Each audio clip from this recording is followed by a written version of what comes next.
तर धमकीबाज प्रशांत कोरटकर याच्यावर कारवाई होण्याच्या हालचाली सुरू आहेत का? तर कोल्हापूर पोलिसांनी इंद्रजित सावंतांचा या संदर्भात जबाब नोंदवलाय। शिवरायांबद्दल आक्षेपार्ह विधान करून जातीवाचक गरळ ओकणारा कोरटकर नावाच्या व्यक्तीचा मात्र ती क्लिप खोटी असल्याचा दावा आहे।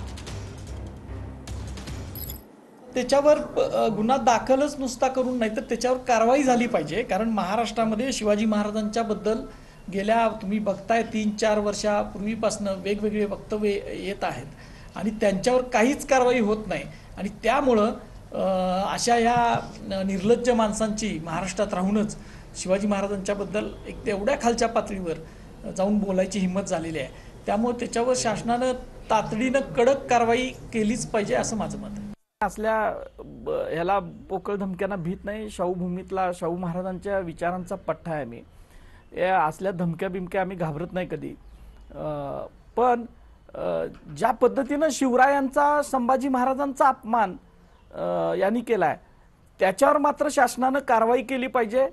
तो एका विशिष्ट समाजाचा आहे, विशिष्ट पक्षाच्या जवळचा आहे, विशिष्ट व्यक्तीच्या अत्यंत जवळचा आहे, काही वरिष्ठ पोलीस अधिकाऱ्यांच्या जवळचा आहे। म्हणून त्याच्याबद्दल जर एक वेगळी भूमिका शासन घेणार असेल तर मात्र हा महाराष्ट्र शिवरायांचा राहिलेला नाही, हा महाराष्ट्र दुसऱ्या बाजीराव पेशवाईचा झालेला आहे असं म्हणावं लागतं।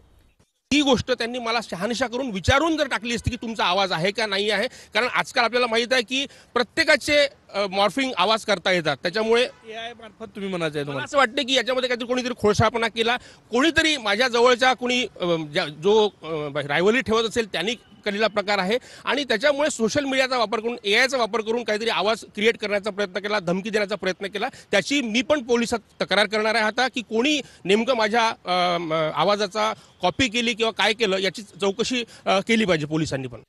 ज्यांनी आरोप केला त्यांना मी अजूनपर्यंत कधी ऐकलं नाही, फक्त टीव्हीवर बघितलेला, त्यांचा माझा काही संबंध नाही, त्यांचा नंबर माझ्याकडे नाही। आणि अशा पद्धतीची कुठलेही शहानिशा न करता केवळ माझं नाव वापरून माझं प्रशांत कोरटकरांनी धमकी दिली हे अतिशय चुकीचं आहे। याची खोलवर चौकशी झाली पाहिजे। आणि मी स्वतः आता थोड्या वेळानंतर नागपूर पोलीस आयुक्तांना भेटणार आहे।